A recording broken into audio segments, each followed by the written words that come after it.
নমস্কাৰ মই সাংবাদিক পংকজে আপোনাৰ সকলোকে পুনৰবাৰ মোৰ ইউটিউব চেনেল তথা ফেচবুক পেজ পংকজ জিলুমগালাৰ আন্তৰিকতাৰে স্বাগতম জনাই এই মুহূৰ্তত লৈ আনিছোঁ এটা বিশেষ ভাল লগা গুৰুত্বপূৰ্ণ খবৰ আৰু বিশেষ গুৰুত্বপূৰ্ণ ভাল লগা খবৰটি হৈছে ৰাভা জনগোষ্ঠীয় লোকসকলৰ অন্যতম তিনিটা শক্তিশালী সংগঠন নিখিল ৰাভা ছাত্ৰ সন্থা নিখিল ৰাভা মহিলা পৰিষদ আৰু ষষ্ঠ অনুসূচী দাবী সমিতিৰ এই তিনিওটা সংগঠনৰ যি গোৱালপাৰা জিলা সমিতি আছে এই গোৱালপাৰা জিলা সমিতিৰ যি বাৰ্ষিক অধিৱেশন এইবেলি গোৱালপাৰা জিলাৰ ধূপধাৰাত অনুষ্ঠিত হ'বলৈ গৈ আছে আৰু সেই মৰ্মে গোৱালপাৰা জিলাৰ ৰাভা ছাত্ৰ সন্থা আৰু গোৱালপাৰা জিলাৰ ৰাভা মহিলা পৰিষদৰ চতুৰ্দশ বাৰ্ষিক অধিৱেশন আৰু গোৱালপাৰা জিলাৰ ষষ্ঠ অনুসূচী দাবী সমিতিৰ সপ্তম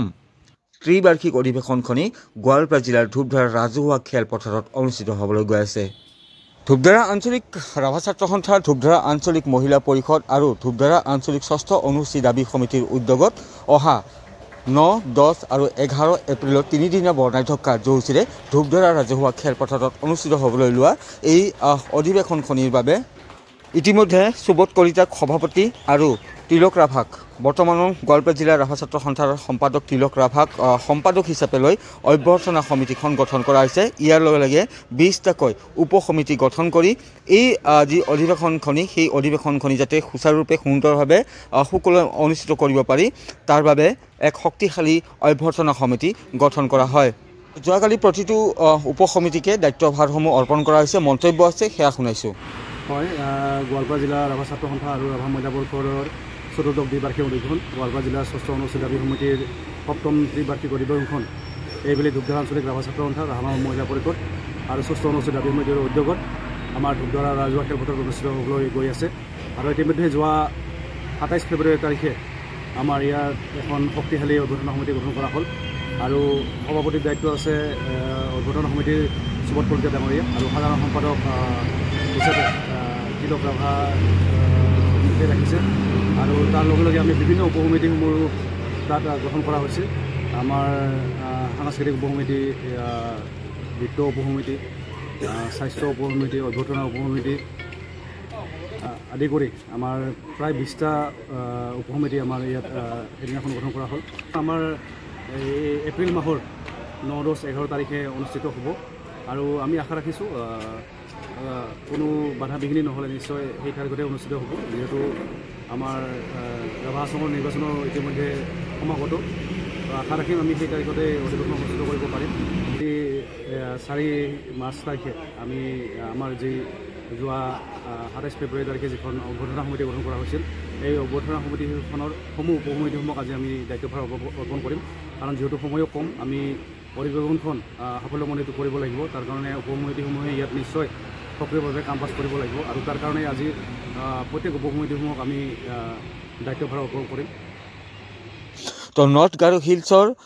উইলিয়াম নগৰৰ ক্লাম এগ্ৰ' ছ'চাইটি উদ্যোগত এই উপহাৰ কুপনৰ খেলখন অনুষ্ঠিত কৰা হৈছে খেলখন অনুষ্ঠিত হ'বলৈ গৈ আছে অহা 28 মাৰ্চত আৰু এই খেলখনত 100 টকাৰ বিনিময়তে আপোনালোকে লাভ কৰাৰ সুযোগ পাব গ্ৰেণ্ড ভিটাৰাৰ দৰে লাখ লাখ টকীয়া মূল্যৰ বিলাসী বাহন লগতে আছে কেইবাটাও লাখ লাখ টকীয়া মূল্যৰ বাহনসমূহ টিকেটৰ মূল্য মাত্ৰ 100 টকা যদি আপোনালোকে এই উপহাৰ কুপন খেলৰ টিকেট মোৰ পৰা ক্ৰয় কৰিব বিচাৰে স্ক্ৰীনত নাম্বাৰটো দিয়া আছে এই নাম্বাৰটো মোৰ হয় এই নাম্বাৰটোত আপোনালোকে টিকেটৰ সংখ্যাটো লিখি দিব মানে কেইখন টিকেট লাগে সেই সংখ্যাটো আপোনালোকে মোক হোৱাটছআপত লিখি দিব আৰু ফোন মাৰাৰ পৰিৱৰ্তে আপোনালোকে ডাইৰেক্ট হোৱাটছআপত মেছেজ দি দিব তেতিয়া বেছি সুবিধা হয় এই উপহাৰ কুপনৰ খেলখনত যি কুপনৰ প্ৰাইজ সেয়া হৈছে 12টা আৰু বুকৰ যি প্ৰাইজ সেয়া হৈছে 3টা তো সৰ্বমুঠ কুপন আৰু বুকৰ প্ৰাইজ মিলি সৰ্বমুঠ যি প্ৰাইজৰ সংখ্যা সেয়া হৈছে 15টা প্ৰাইজ আৰু 100 টকাৰ বিনিময়তে আপোনালোকে লাভ কৰাৰ সুযোগ পাব পাৰে প্ৰথম প্ৰাইজ আছে গ্ৰেণ্ড ভিটাৰা দ্বিতীয় টিভিএছ আপাচি 160 তৃতীয় প্ৰাইজ মাৰুতি ছুপাৰ কেৰি চতুৰ্থ নম্বৰ পুৰস্কাৰ টিভিএছ এণ্ট্ৰক পঞ্চম পুৰস্কাৰ মাৰুতি ইকোভান ষষ্ঠ পুৰস্কাৰ হিৰো গ্লেমাৰ সপ্তম পুৰস্কাৰ মাৰুতি বেলেনো সিগমা অষ্টম পুৰস্কাৰ টিভিএছ ৰাইডাৰ 9 নম্বৰ পুৰস্কাৰ আছে মাৰুতি ইগনিছ 10 নম্বৰ পুৰস্কাৰ আছে হিৰো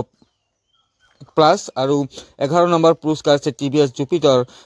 12 নম্বৰ যি পুৰস্কাৰ সেয়া আছে ডিজায়াৰ VXI তো এয়া আছিলে কুপনৰ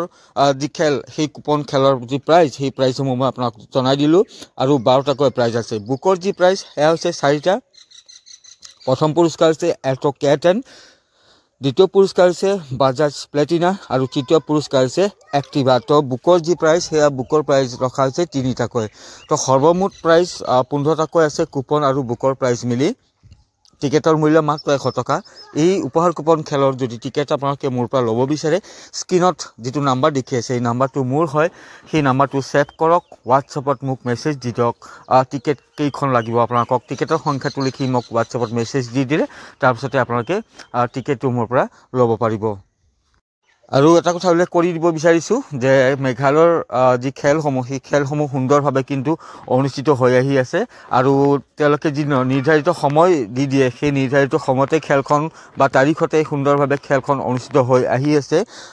তো আপোনালোকে নিশ্চিন্ত মনে এই উপহাৰ কুপনৰ খেলখনৰ টিকেট আপোনালোকে ক্ৰয় কৰিব পাৰিব যিহেতু খেলসমূহ সুন্দৰভাৱে আৰু সুকলমে অনুষ্ঠিত হৈ আহিছে কোনো ধৰণৰ অনিয়ম তাত সংঘটিত হোৱা কিন্তু দেখিবলৈ পোৱা যোৱা নাই আৰু টিকেটৰ মূল্য মাত্ৰ 100 টকা তো পুনৰবাৰ আপোনালোকক তাৰিখটো জনাই দিছোঁ অহা 28 মাৰ্চত অনুষ্ঠিত হ'বলৈ গৈ আছে খেলখন আৰু নৰ্থ গাৰো হিলছৰ উইলিয়াম নগৰৰ যি স্লাম এগ্ৰ ছ'চাইটি আছে এই এগ্ৰ ছ'চাইটিৰ উদ্যোগতে এই বৃহৎ উপহাৰ কুপনৰ খেলখন অনুষ্ঠিত কৰা হৈছে আৰু ইতিমধ্যে খেল টিকেটসমূহ বিক্ৰীৰ বাবে এৰি দিয়া হৈছে আৰু এয়া উদ্বোধনীৰ কিছু দৃশ্যাংশ খেলখনৰ যি টিকেট বা যি কাৰ্যালয় সেই কাৰ্যালয় কেতিয়া উদ্বোধন কৰিছিল তাৰে কিছু দৃশ্যাংশ এই মুহূৰ্তত আপোনালোকে স্ক্ৰিনত দেখি আছে আৰু যদিহে আপোনালোকে এই উপহাৰ কুপনৰ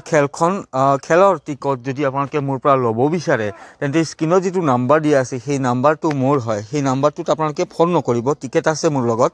টিকেট আছে নে নাই সেইটো জানিবলৈ আপোনালোকে ফোন কৰিব নালাগে কেৱল আপোনালোকক টিকেট কেইখন লাগে সেই সংখ্যাটো লিখি মোক হোৱাটছএপত মেছেজ দি দিব টিকেটৰ যি মূল্য সেয়া হৈছে মাত্ৰ 100 টকা আৰু এই 100 টকাৰ বিনিময়তে হয়তো আপোনালোকে লাভ কৰিব পাৰে লাখ লাখ টকীয়া মূল্যৰ বিলাসী বাহন গ্ৰেণ্ড ভিটাৰা লগতে আছে TVS Apache Maruti Super Carry TVS Ntorq Maruti Eeco van Hero Glamour Maruti Baleno Sigma TVS Raider Maruti Ignis Hero plus TVS Jupiter Dzire